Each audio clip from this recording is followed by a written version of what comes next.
Boa noite, irmãos. Que a paz do Mestre Jesus esteja em todos nós, auxiliando-nos a compreender bem a lição que hoje vamos estudar. Nesse livrinho do Chico, Momentos de Ouro, nós trouxemos uma história contada pelo Espírito de Maria Dolores. E ela diz assim, porque ele resume toda a palestra. Se a gente pudesse só ouvir essa história, já entenderia muito da justiça divina. E o título é Retrato de Mãe. E diz assim: depois de muito tempo, sob os quadros sombrios do Calvário, Judas, cego, no além, errava solitário. Era triste a paisagem. O céu era nevoento. Cansado de remorso e sofrimento, sentara-se a chorar. Nisso, nobre mulher, de planos superiores, nimbada de celestes esplendores, que ele não conseguia enxergar, chega e afaga a cabeça do infeliz.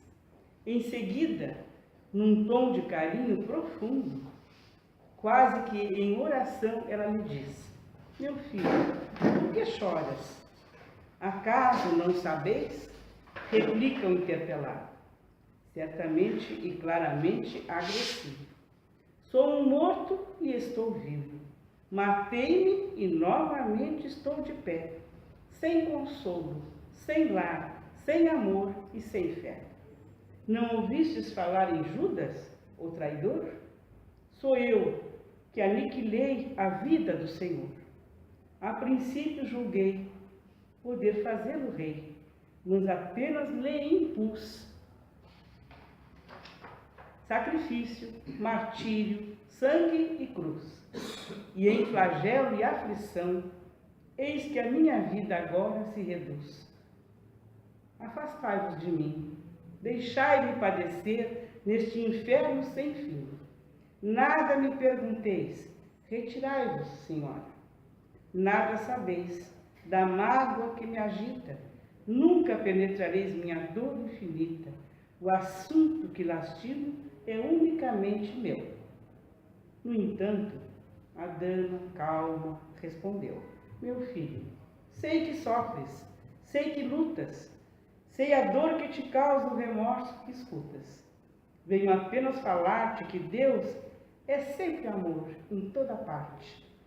E acrescentou serena: a bondade do céu jamais condena. Venho por mãe a ti buscando um filho amado. Sofre com paciência a dor e a prova. Terás em breve uma existência nova. Não te sintas sozinho ou desprezado. Judas interrompeu-a e bradou rude e pasmo: mãe, não me venhas aqui com mentira e sarcasmo.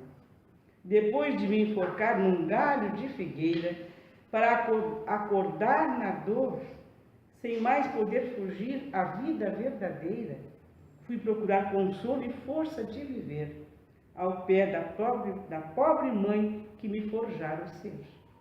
Ela me viu chorando e escutou meus lamentos, mas teve medo de meus sofrimentos. Expulsou-me a esconjuros, chamou-me monstro por sinal, disse que eu era unicamente o espírito do mal. Intimou-me a terrível retrocesso, mandando que apressasse o meu regresso para a zona infernal, de onde por certo eu vinha. Ah, detesto lembrar a horrível mãe que eu tinha. Não me faleis de mães, não me faleis de amor. Sou apenas um monstro sofredor. Ainda assim, disse a dama, docemente, por mais que me recuses, não me altero. Amo-te, filho meu, amo-te e quero ver-te de novo. A vida maravilhosamente revestida de paz e luz, de fé e elevação. Virás comigo à terra, perderás pouco a pouco o ânimo violento, terás o coração nas águas de bendito esquecimento, numa nova existência de esperança. te levarei comigo. A remansoso abrigo, dar-te-ei outra mãe. Pensa e descansa. E Judas, nesse instante, como quem olvidasse a própria dor gigante, ou como quem se desagarra de pesadelo atroz, perguntou: quem sois vós? Que me falais assim, sabendo-me traidor? Sois divina mulher, irradiando amor, ou anjo celestial de quem presinto a luz? No entanto, ela, ao ficar frente a frente, respondeu simplesmente: meu filho, eu sou Maria, sou a mãe de Jesus. Então, queridos irmãos, esta história linda em forma de poesia é toda uma palestra sobre a justiça divina. Apesar de tudo que aconteceu com esse nosso irmão, Maria, mãe de Jesus, não só o perdoou, como estava lhe dando a mão para uma nova etapa reencarnatória, para uma nova vida cheia de paz, de misericórdia, de oportunidades perdidas, onde ele iria avançar através de uma nova oportunidade, de uma nova passagem pela carne e no nosso planeta. Então, a humanidade, nós todos, ainda continuamos sofrendo e muito, mesmo após a vinda do nosso irmão Jesus Cristo. Ainda não compreendemos a justiça divina. 19 séculos se passaram e Deus, em sua infinita bondade, permitiu que nós, seres humanos perdidos ainda, encontrássemos a luz da doutrina espírita para que os cegos enxergassem e para que os surdos escutassem. O conhecimento da justiça divina atravessou os céus e, através de criaturas de boa vontade, as vozes dos Espíritos se fizeram ouvir pelos 4 cantos do planeta. O Espiritismo é de ordem divina. Abrandou todos os corações de boa vontade e, pelo esforço próprio, conseguiram enxergar a verdade. O ser humano precisa olhar para o passado, para as existências anteriores, que pelo esforço próprio, os irmãos de boa vontade conseguiram enxergar. E aí ele encontrará as causas dos sofrimentos e também das alegrias que temos hoje. Sem o conhecimento da reencarnação, jamais conseguiríamos conceber um Deus infinitamente bom e justo, uma vez que alguns nascem em berço de ouro, enquanto que outros nascem até sem berço, sem nada. Aí então, como poderíamos dizer que Deus é bom e justo, se não soubermos da reencarnação, do que já fizemos, do que já aprontamos e do que viemos fazer agora? Como explicar aquele que tem saúde perfeita ao lado daqueles que já nascem enfermos, doentios? Como explicar as famílias onde todos os integrantes delas se odeiam, enquanto que outras têm uma paz que se entendem até com os olhos? Se nós não conhecermos e não considerarmos o que já vivemos, como explicarmos hoje? As causas dos nossos sofrimentos, como explicá-las? Não é possível que o Pai tenha sido injusto com aquele que sofre desde muito cedo, mesmo nem sabendo por que sofre, com aquele que sofre e aquele que sofre, que deve ter a consciência dos seus tormentos e que ele não saiba que a consequência de tudo aquilo que ele fez está ali. O sofrimento jamais é a causa, é sempre consequência de nossos próprios atos. Como pode ser assim, se nenhum mal, nós dizemos, como é que aquela criança já veio daquela forma, sofrendo tanto, se nenhum mal fez, não teve nem tempo ainda de fazer? Bem, pode não ter feito nada nesta vida, mas é imprescindível considerar as vidas anteriores. Sem estas vidas anteriores, nada mais nós explicamos, nada mais entendemos e aceitamos. É imprescindível considerar, então, as vidas anteriores e temos que considerar a individualidade, que tem na existência atual nada mais que o resultado dos nossos próprios desajustes. Aqui um ponto muito importante. Nosso Mestre Jesus falou, ele nunca falou, jamais falou, que o sofrimento era indispensável para o crescimento nosso. Não. Mas sim que nós, rebeldes que éramos, fazíamos do sofrimento o último recurso para acordarmos do nosso egoísmo e passarmos a ter novos pensamentos, pensamentos bons. Segundo Emmanuel, o sofrimento consegue penetrar lá no íntimo da nossa consciência, de uma forma que ainda nem compreendemos. No entanto, é sempre nosso próprio benefício. Com certeza, a receita para o nosso crescimento não é a dor, mas sim o amor. Algo que está dentro de todos nós, pois todos somos centelhas divinas. Temos que pensar também que uma falta temporária não pode ter um resultado de imperfeição nossa que possa ter uma consequência eterna e irrevogável. Isso não existe, pois então não haveria justiça divina. Deus não condena nada. Deus nos dá sempre novas oportunidades. Todos sofrem na medida em que fizeram outros sofrerem, até que se arrependam e sintam a necessidade da reparação, onde então poderemos enxergar um fim para a nossa situação tão dolorosa. Há também que considerar que tem origem nos atos cometidos no presente muitos dos nossos sofrimentos. André Luiz fala que 80% dos nossos problemas atuais não têm origem no passado, mas no hoje, no agora. A imprevidência, o orgulho e a vaidade são algumas das nossas causas que estão presentes no fracasso de cada uma de nossas propostas na vida atual. Tendo consciência disto, é muito importante questionarmos todos os dias o que estamos fazendo, o que deixamos de fazer, quais as causas que nos fazem tomar certas decisões. Uma análise diária de nossos atos auxilia na reconstrução de nossos destinos. E para que o sofrimento seja proveitoso, é necessário aplicar algo que Divaldo Pereira Franco cita nas suas entrevistas sobre a justiça divina. E ele diz que nós temos que ter uma resignação dinâmica. Seja então, aceitar o destino, o que estamos passando, como um processo natural para o nosso adiantamento, sem deixar de buscar a melhoria da nossa condição. Ou seja, não nos revoltarmos contra o nosso Criador. Jamais.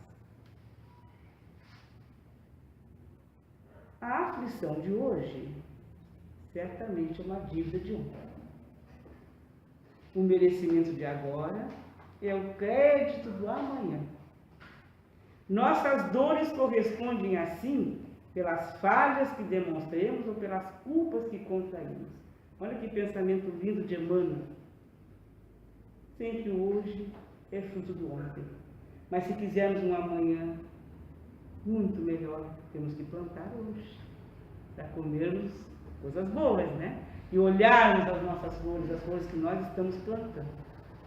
A lei estabelece, porém, que as provas e as penas se reduzam ou terminem sempre que nós, aprendizes do progresso ou devedores da justiça, nos dediquemos às tarefas do bem, aceitando espontaneamente o favor de servir e o privilégio de trabalhar. Mas a justiça e a misericórdia de nosso Criador, de nosso Deus, é infinita e permite que no mesmo planeta reencarnem espíritos das mais variadas categorias. Os mais adiantados auxiliam os mais atrasados. E os mais atrasados devem perseverar para alcançar o grau de adiantamento necessário para conquistar a própria felicidade.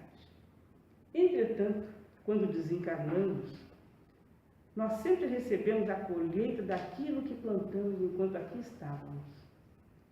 Se fizemos um esforço para crescer moralmente, nos tornamos pessoas melhores, caridosas, que não pensamos apenas em nós. Será o momento de refazer as energias, aprender e seguir evoluindo no mundo espiritual. Ao passo que aqueles que ainda não têm como objetivo mais do que ficar rico, acumular os bens terrenos, quando desencarnarem, vão ter que refletir sobre seus erros. Porque existe uma frase que todo mundo repete, mas poucos pensam maduramente sobre isso. Caixão não tem gaveta. Não se leva nada daquilo que acumulamos por aqui. E aí, aqueles que muito errarem, como nós erramos bastante, né? Vamos necessitar passar por zonas de sofrimento. Até que cheguemos ao arrependimento, como Judas naquela poesia, né? Se arrependeu. E aí vamos dar início a uma nova caminhada, muito mais fraterna, mais caridosa, mais tranquila. Diante do nosso Pai, do nosso Criador, não importa o objetivo da nossa missão, nem o tamanho, mas com quanto amor ela foi realizada. Podemos ser um simples carpinteiro, um simples agricultor, não importa aquele catador lá na rua, não importa a profissão, o que nós podemos fazer, né? Mas se formos pessoas de bem, seremos muito maiores que aquele rico presunçoso que nada mais vê a não ser a si mesmo. E ainda temos muitos de nossos companheiros que só amontoam muito dinheiro e não conseguem dividir, nem fazer alguém mais feliz. O progresso depende de nós mesmos. Levar mais ou menos tempo para atingir a nossa meta será de acordo com as escolhas da própria consciência, porque é ela que diz para nós o que temos de fazer, assim como ela que nos diz também quando não fazer. E às vezes, de forma teimosa, nós insistimos naquilo que não devemos fazer. Aí o Pai, que não interfere no nosso livre-arbítrio, aguarda para que despertemos, para que sintamos em nós mesmos a necessidade de darmos mais um passo e avançarmos na nossa escala evolutiva. A lei divina também prevê o nível de responsabilidade de cada um de nós. Quanto maior o conhecimento, nós vemos vários nossos expositores falando sobre isso. Quanto maior o conhecimento, quanto mais sabemos, né, mais responsabilidade temos, pois sabemos o que é certo e o que é errado, sendo, portanto, muito mais culpado aquele que, sabendo, atrasou o momento de ser mais feliz, porque ainda não faz aquilo que sabe, que pode e deve fazer. O Mestre, no entanto, nos deixa uma grande esperança com relação à lei do progresso, quando ele nos diz que nenhuma das ovelhas que o Pai confiou a ele se perderá. Isso significa que nós, seres humanos, teremos todas as oportunidades necessárias para nos libertarmos das nossas imperfeições, dos nossos defeitos. E que através dos seus enviados, que nos sustentam em todas as nossas deficiências, sem nos retirar a responsabilidade do compromisso que nós temos com a nossa própria evolução. Para todos nós que já erramos tanto, vai chegar o dia em que estaremos tão ansiosos para mudar de vida e já estaremos tão cansados das nossas próprias obsessões que vamos gritar por liberdade. Aquela liberdade interna de pensarmos e fazermos aquilo que queremos. Porque não vai adiantar nós chegarmos ao desencarnarmos e darmos culpa a quem nos veio. Olha, eu não fiz isso, não fiz aquilo porque meu marido, minha esposa impediram. Não. Meus filhos me ocupavam muito, também não. Meu trabalho não me deixava tempo para mais nada. Também não. E também não podemos permitir, jamais, que alguém nos diga o que devemos fazer e como fazer. Nós somos responsáveis por nós, unicamente. Ninguém pode nos dizer, mas tu ainda faz isso? Teu marido ainda toma café na cama, tu leva a bandejinha para ele? Eu faço isso. Gosto de fazer. Mas então, nunca vai deixar de receber, cada vez vai ficar mais cheio como é que ele diz assim, mais cheio de si, né? Não, isso é um carinho, isso é uma forma que a gente encontra para se agradar, para ser bom. Porque também é ser bom fazer coisas que vão deixar o outro feliz. Aliás, é muito melhor nos deixar o outro feliz. A gente é que fica mais feliz ainda quando vemos o outro mais feliz. Eu sou colorada, mas quando o Grêmio ganha, eu grito de satisfação, porque lá em casa são 8 contra 2. São 8 gremistas e só 2 coloradas, eu e a minha mais velha. Então eu fico feliz, eu fico torcendo que o Grêmio ganhe, porque o ambiente vai ficar mais feliz. É triste quando ele perde, né? Mas faz parte. De vez em quando o colorado ganha também. Allan Kardec nos diz que assim como para o trabalhador o sol nasce no dia seguinte e ele começa uma nova jornada em que pode recuperar o tempo perdido, para nós, espíritos, também vai brilhar o sol. O sol de uma nova oportunidade, de uma nova vida. Aliás, de uma nova existência, porque a vida é uma só. E após a noite do tumulto, nós poderemos aproveitar a experiência do passado e pôr em execução as boas decisões para o futuro. Olha que a Kardec nos diz isso, lá em Novas Apóstolas. É maravilhoso o que ele nos diz, nós sempre vamos ter oportunidades. E dentro da justiça divina, é lá dentro que nós vamos buscar o nosso próprio progresso. Ainda temos a reencarnação, que é o retorno da individualidade a um novo corpo na carne, onde o espírito recebe uma nova oportunidade de crescimento. E que para prosseguir nessa jornada, sem a culpa do mal que já foi feito, que não resolve para nada, vem o véu do esquecimento, que é lançado sobre o passado.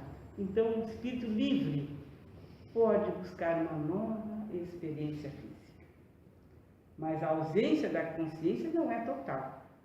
E o espírito carrega consigo de forma oculta suas boas e más inclinações. A gente vê desde pequenininho, né? Se a gente observar os netinhos, bisnetos que eu já tenho, desde pequenininho cada um mostra as boas e as más inclinações, como nós também. E cabe aos pais aparar as arestas dessa criatura, incentivando ao bem, pois tem uma oportunidade de auxiliar o espírito a fazer cada vez melhor a sua trajetória e aquilo que lhe faltou no passado. Por isso que se justifica que no nosso planeta a infância tenha um período muito maior para que os pais exerçam a sua influência por um maior período sobre seus filhos, o que não se confirma em mundos superiores, onde a infância é bem curtinha e confere independência ao espírito em um tempo muito menor. Veja por que é necessário a infância maior, para que os pais possam acessar, possam conhecer melhor e ver desde pequenininho onde eles podem trabalhar, ou o egoísmo, ou o orgulho, aquelas tendências que todos nós temos, que os pais também tiveram que combater, foi combatido pelos seus pais. Chico dizia, a gente vê essa frase de volta e meia em mensagens, que ninguém poderia escrever um novo começo, mas todos podem recomeçar e escrever um novo fim. Ou seja, o espírito receberá quantas oportunidades necessitar em reencarnações inumeráveis para realizar o seu aperfeiçoamento. Essa esperança é maravilhosa, não importa o tempo que vamos levar. Aliás, a pressa é nossa, só nossa. Mas teremos todas as oportunidades que precisarmos para evoluirmos. Todas as existências de nós, seres humanos, são apenas a continuidade de uma das outras, onde os atos do Espírito em uma vida repercutirão na próxima existência, e assim sucessivamente. mas a criatura se purificando, guarda a lembrança de suas experiências anteriores. Quantas vezes isso acontece? Eu vejo muito lá em casa, que as pessoas às vezes parece que não tem talento para aquilo, mas de repente desenvolvem um trabalho que não se achava nunca capaz, mas aquilo ficou fácil. É a lembrança de que em algum momento já tinham feito aquele trabalho, aí vão fazer muito melhor. E houve a oportunidade, chegou ali, estava todo ali os utensílios que precisavam, e de repente desenvolveu um talento que já conhecia, então se tornou bem mais fácil. E é justamente na reencarnação que reside a maior oportunidade, uma verdadeira concessão em favor do espírito para que possa trabalhar em sua própria recuperação. Livres estamos interligados perante a lei para fazer o melhor, mas também escravizados aos compromissos expiatórios. Estaremos acorrentados uns aos outros no Instituto da Reencarnação, segundo a lei, para anular o pior que já foi feito por nós, mesmos nas existências passadas. E Allan Kardec tem uma frase maravilhosa, que nós precisamos nascer, viver, morrer, renascer de novo e progredir continuamente. Essa é a lei. E diz tudo, né? Poderíamos por um momento acreditar que apenas pelo fato de ser perdoado por nossos inimigos seria o suficiente para a nossa consciência livrar-se do peso de uma má ação praticada. No entanto, não é bem assim. Porque Jesus dizia: reconcilia-te com o teu inimigo. Mas encontra-se um meio efetivo para que possamos invariavelmente aliar arrependimento e reparação. Para ficar quites com a lei, sem uma ou outra, não alcançamos o nosso objetivo.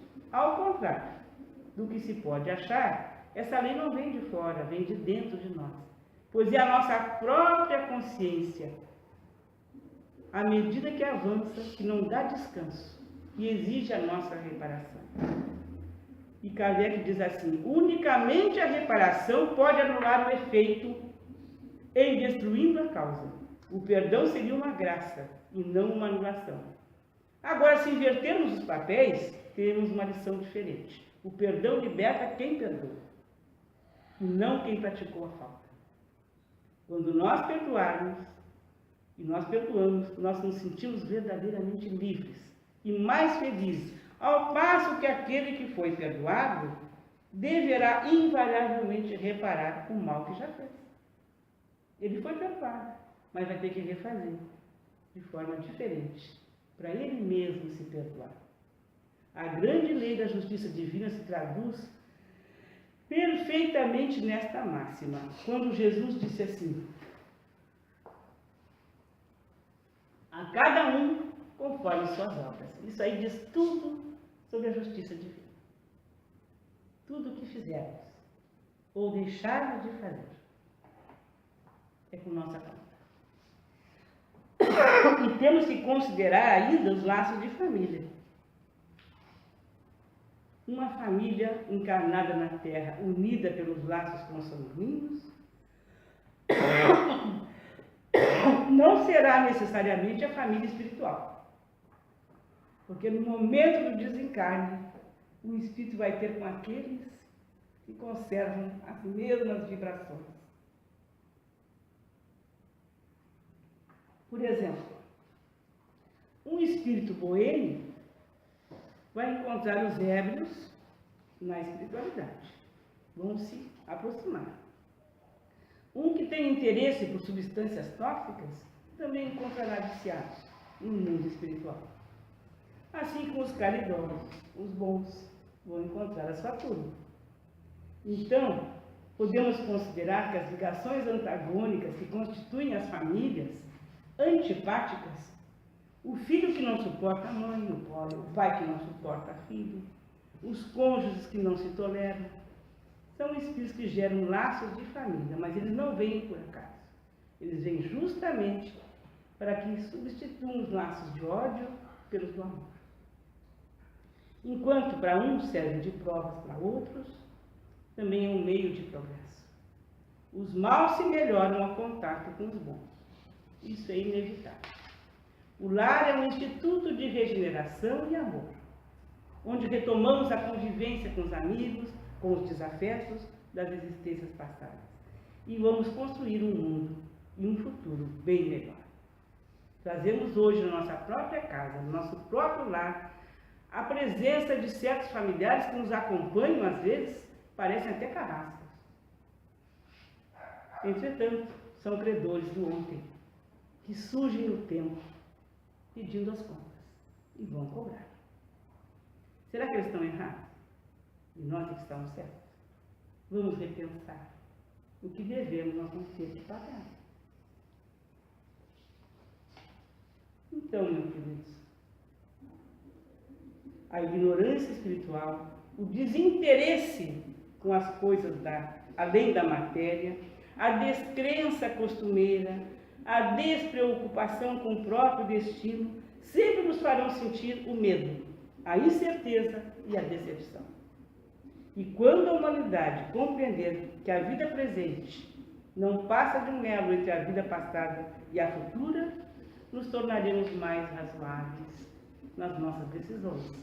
Mudaremos radicalmente os valores e, com certeza, uma nova humanidade estará aqui sobre a Terra, renovada nos seus conceitos. E o homem, quando desencarna, o homem que eu digo a criatura humana, responde por todos os seus atos na Terra, pelo mal que durante toda a sua vida ele fez. Suas dificuldades ou facilidades vão depender apenas do grau de elevação que alcançou. Que possamos repensar na história do Judas, que foi tão linda, né?